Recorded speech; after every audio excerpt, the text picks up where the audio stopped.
기록적인 폭우로 가평군 관내에서만 100건 넘는 산사태가 발생했습니다. 흘러내린 토사와 나무로 심각한 피해가 발생했으나 응급복구에 나선 민관군의 힘으로 급한 상처는 치유가 돼가고 있습니다. 그러나 언제 무너질지 모르는 산사태로 주민이 불안에 떨고 있으나 태연한 곳이 있어 비난을 사고 있습니다. 경기도 가평군에 있는 연인산 도립공원입니다.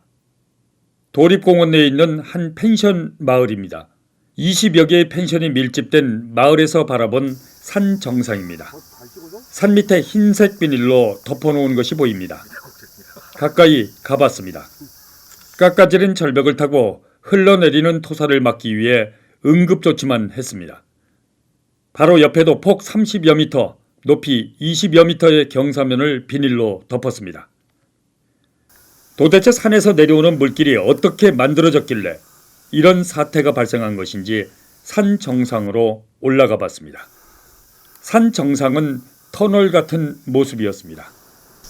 등산객들을 위한 나무 의자들도 여러 개 있으나 관리 부실로 쓸모없게 됐습니다. 등산로는 흘러내린 바위가 막고 있습니다. 바로 서 있어야 할 이정표는 쓰러져 제 역할도 못하고 어디로 가라는 것인지 알 수가 없습니다. 산 허리를 잘라 등산로를 만들었기 때문입니다. 펜션 바로 위까지 등산로가 조성되어 있습니다.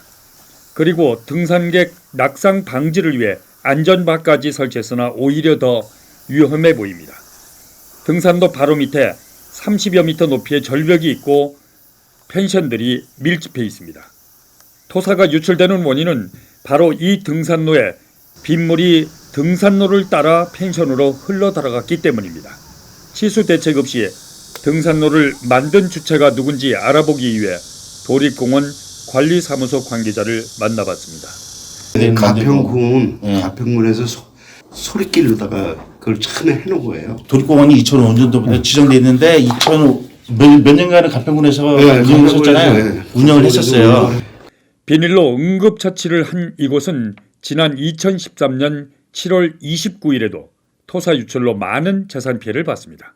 그리고 오늘로 정확히 4년 전인 2016년 8월 14일도 중장비를 동원해 흘러내린 토사를 치웠습니다. 언제 무너질지 모르는 현재 상황에 대해서 관계자의 생각은 무엇인지 물어봤습니다.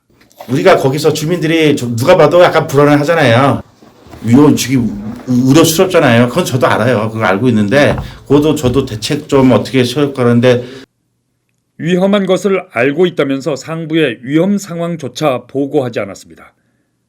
취재가 시작되자 마지못해 내놓은 답변은 황당합니다. 근데 등산로를 하려고 해도 여기가 다 사유지예요. 그래가지고 건드리지 못했다고. 그런 작업을 해야겠죠. 근데 그거 알아봐서 저희 과장님한테도 보고하고 육군한테 보고해서 복구 계획을 내년도에 다른 거하고는 다르게 세워야죠. 우리가 사방으로 해가지고 이쪽이 불안하지 않게끔 예방 차원에서 위에 보고해서. 산사태로 인명피해가 발생한 직후 이곳 펜션 마을 주민들은 산사태 트라우마로 잠을 이루지 못하고 있다고 하소연하고 있습니다. 하지만 연인산 도립공원 측은 무책임 상책인 듯 남의 일처럼 뒷짐만 지고 있습니다. 얼마나 더 많은 인명과 재산 피해를 봐야 대책을 세울 것인지 이곳 주민들은 경기도에 묻고 있습니다.